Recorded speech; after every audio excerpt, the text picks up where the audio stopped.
Just for some context, popular YouTuber Philip Defranco released a video on Friday entitled Dear Black People, which is not intentionally inflammatory at all. In one of the news segments in this video, he responds to an article in the Metro UK written by author Miranda Larby. I'm gonna have a link to her article below if you want to check it out in its entirety, but the main thrust of her argument is that reverse racism isn't really a thing. Her article begins by addressing a recent poll published in the New York Times that found that over half of white people in America believe that they're being discriminated against because of their race. She goes on to say, to recap, this is a country where slavery was around for 245 years, followed by over 100 years of official and unofficial segregation. 25% of those killed by police are black, despite Afro-Americans only making up 13% of the population. 34% of the prison population is black. 45.8% of young black children live in poverty. 1,064 racially motivated incidents were reported in the first months after Trump was elected.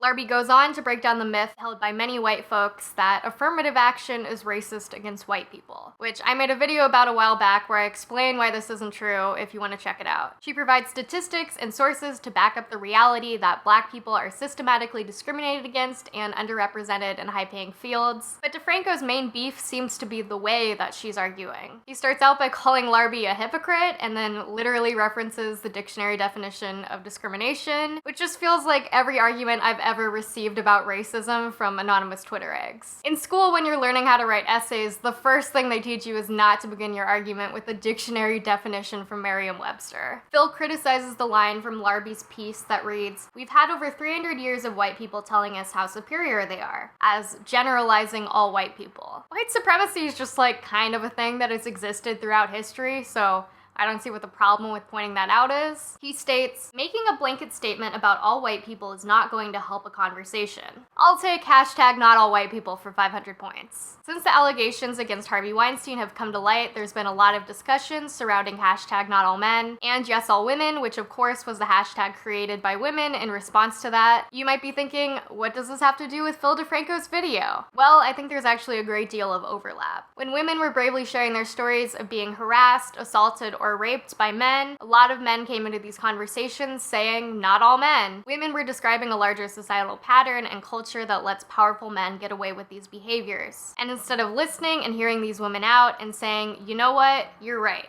that's terrible, what can I do to help? A lot of men chose to take offense to this and make it about their own feelings. Similarly, I'd argue, fine.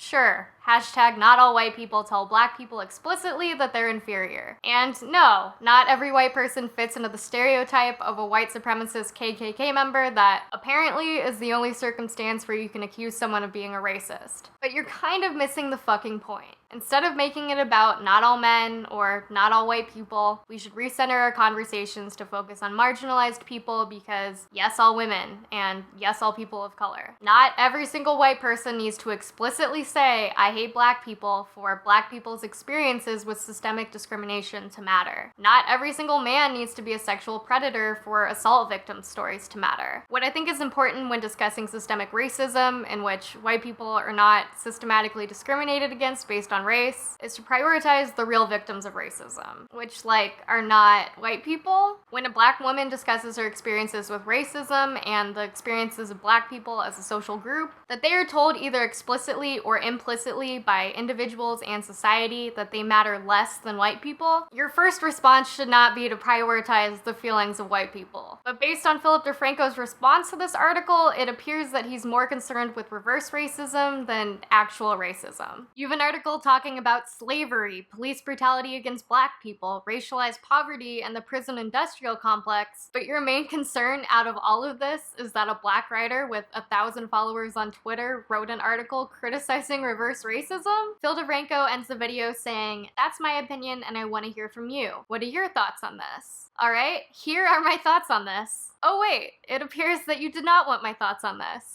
I like that he made sure to tag my employer as a thinly veiled threat against my job security or something, because I'm really stepping out of line here for criticizing his fucking video. The weirdest part of all of this, though, I think, is that Hank Green chimed in with a vague, but not really vague, subtweet, so that's cool.